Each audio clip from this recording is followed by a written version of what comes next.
Le boycott mondial contre les États-Unis a déjà commencé. Et voilà le paradoxe. Donald Trump crie « America First » pendant que le monde passe silencieusement à « America Last ». Ce n'est pas une menace diplomatique abstraite. Ce sont des touristes qui n'achètent de plus leurs billets, des consommateurs qui scannent des produits pour éviter tout lien avec les États-Unis, des fédérations sportives qui commencent à se demander si venir en Amérique est encore acceptable. Et si tu penses que ça ne te touche pas, détrompe-toi. Un boycott global ne frappe pas Washington en premier. Il frappe l'économie réelle, les événements mondiaux, les emplois, les prix et l'image du pays à l'étranger. Selon le contenu que tu viens de voir, le Canada a ouvert la voie, réduisant le tourisme et ciblant les produits américains. Maintenant, le reste du monde observe et suit. Pendant ce temps, Trump répond par des menaces de droits de douane à 100% d'invasion et d'ultimatum public. Mais voici le détail que beaucoup ignorent. Ce mouvement n'est plus symbolique. Il commence à devenir structurel. Et quand ça arrive, il est déjà presque trop tard. Veux-tu voir pourquoi? Officiellement, tout est présenté comme des incidents isolés. Un tweet ici. Une menace commerciale là. Une déclaration excessive de plus. Mais quand on aligne les faits fournis, un motif apparaît.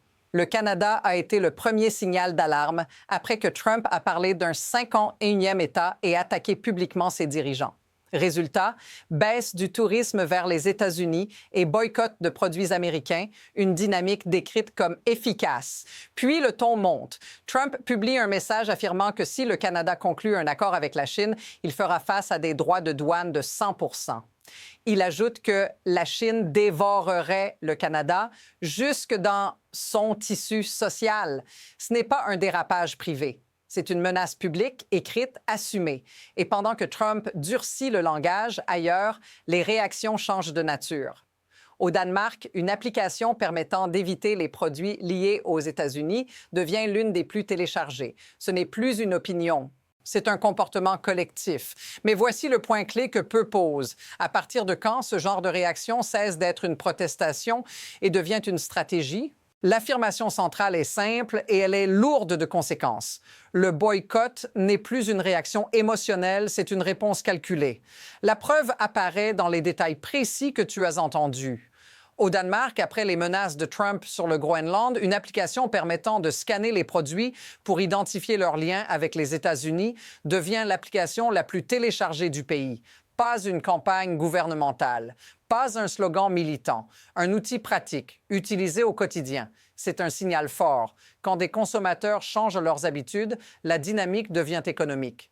Et ce détail compte encore plus.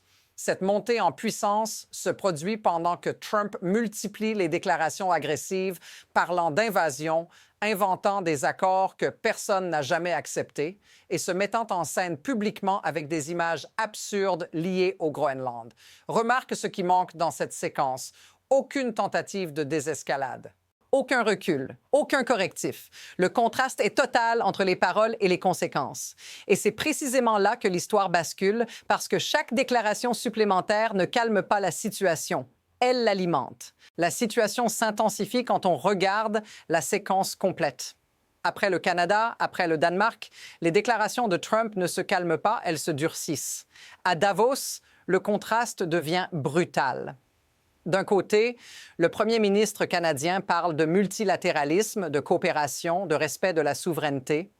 De l'autre, Trump monte à la tribune, confond le Groenland avec l'Islande, le décrit comme un bloc de glace mal situé, puis attaque directement des alliés historiques. Il minimise le rôle des soldats britanniques et d'autres pays de l'OTAN morts ou grièvement blessés aux côtés des forces américaines en Afghanistan. Pour beaucoup, ce n'est pas seulement offensant, c'est une rupture. Observe ce qui se normalise ici. Menacer d'invasion, ridiculiser des alliés, brandir des droits de douane de 10%, puis 25%, puis 30%, comme des ultimatums politiques. Ce type de langage était autrefois exceptionnel, il devient récurrent. Et quand l'exception devient la règle, les systèmes réagissent, pas par des discours, par des choix. Et c'est là que l'escalade change de niveau, parce que le monde commence à ajuster ses décisions comme si cette instabilité devait durer. La deuxième preuve est plus lourde parce qu'elle révèle une contradiction impossible à ignorer. Il y a à peine une semaine, selon le contenu que tu as vu, Donald Trump est interrogé sur le voyage du premier ministre canadien en Chine et sur un accord stratégique évalué à 1 trillion de dollars, incluant véhicules électriques, gaz naturel liquéfié et produits agricoles. Sa réponse est claire. C'est une bonne idée, il devrait le faire. Pas de menace. Pas de colère. Puis, soudainement, le ton bascule. Trump ne parle plus de coopération. Il rebaptise le premier ministre en gouverneur, menace d'imposer immédiatement des droits de douane de 100 % sur tous les produits canadiens et affirme que la Chine dévorerait le Canada.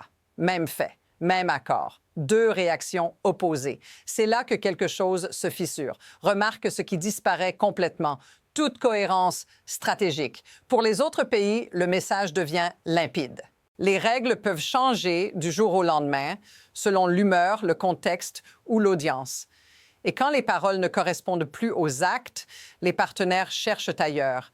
Ce n'est plus idéologique. C'est une question de survie économique. Et cette prise de conscience change définitivement la manière dont le monde regarde les États-Unis. Puis tout s'accélère. Plusieurs éléments s'empilent presque en même temps, et c'est la vitesse qui inquiète. D'abord, un responsable de haut niveau de la Fédération allemande de football déclare publiquement qu'il est temps de réfléchir concrètement à un boycott de la Coupe du monde 2026 organisée aux États-Unis. Pas un militant, pas un commentateur, un dirigeant sportif. Ensuite, sur les réseaux sociaux, Boycott USA devient l'un des hashtags les plus viraux sur une période de 24 à 48 heures. Ce n'est plus localisé, c'est transnational. En parallèle, des supporters européens expliquent pourquoi ils ne veulent plus voyager aux États-Unis, évoquant la peur, l'instabilité et les actions de la police des frontières et de l'ICE telles qu'elles sont décrites dans le contenu. Pendant ce temps, Trump publie des images de lui-même, parle de Brave New World, alors que la perception extérieure se dégrade rapidement. Même en Chine, des médias diffusent des images et des vidéos symboliques présentant les États-Unis comme une puissance exploitante. Aucun de ces éléments, pris séparément, ne ferait basculer le système. Mais ensemble, ils créent une pression continue. Et la question devient impossible à éviter. Que se passe-t-il si cette dynamique ne s'arrête pas? À ce stade, l'impact cesse d'être abstrait et commence à toucher directement les gens ordinaires. Pas des gouvernements, pas des sommets internationaux, toi. Quand le tourisme chute, ce ne sont pas des chiffres sur un tableau, ce sont des vols annulés, des hôtels vides, des emplois précaires qui disparaissent. Selon le contenu, le boycott canadien a déjà frappé des secteurs précis, le tourisme américain, le whisky, le bourbon, les alcools. Ce sont des industries entières qui dépendent de visiteurs étrangers et d'exportations stables. Ajoute à cela la peur exprimée par des supporters étrangers qui disent ne plus vouloir voyager aux États-Unis par crainte d'arrestation, de contrôle ou de violence décrite dans le contenu. Ce climat change les décisions du quotidien. On choisit une autre destination, un autre fournisseur, un autre partenaire, sans slogan, sans drapeau, juste par prudence, et c'est là que le boycott devient silencieux, donc dangereux. Parce qu'il ne cherche pas à convaincre, il contourne. Si cette sensation te semble familière, si tu as déjà vu des gens autour de toi changer de choix sans faire de bruit, dis-le dans les commentaires. Et maintenant, pose-toi la vraie question. Qui profite quand tout le monde commence à s'éloigner sans annoncer son départ? La colère seule n'explique pas ce qui se passe.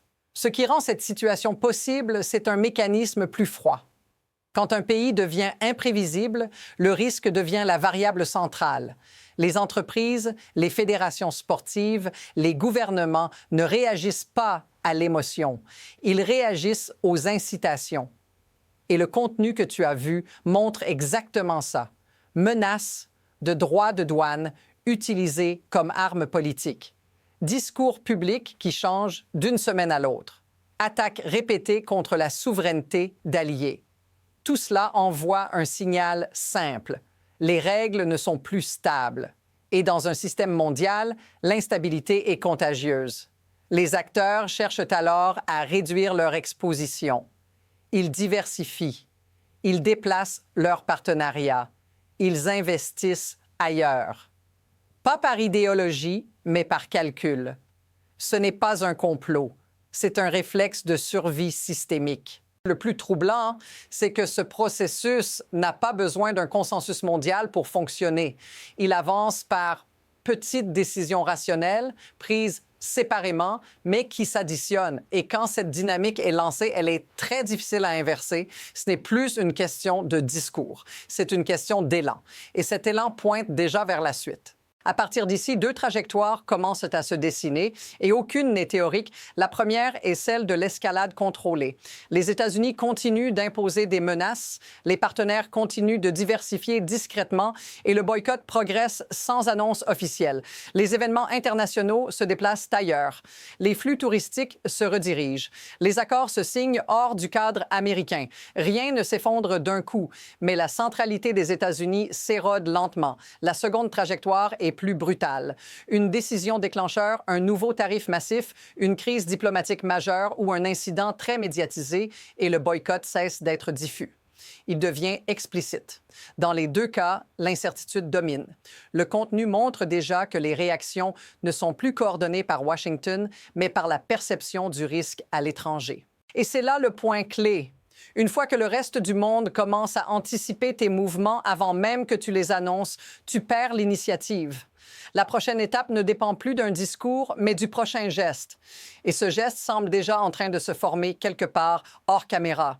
Voici l'idée centrale qu'il faut retenir parce qu'elle dépasse Trump et même ce boycott précis. Le pouvoir mondial ne disparaît pas d'un seul coup. Il s'érode quand la confiance s'évapore. Ce que montre tout ce contenu, ce n'est pas seulement une série de déclarations excessives ou de réactions indignées. C'est un basculement plus profond. Le monde commence à se comporter comme si les États-Unis n'étaient plus un point d'ancrage fiable. En une phrase, toute l'histoire se résume ainsi.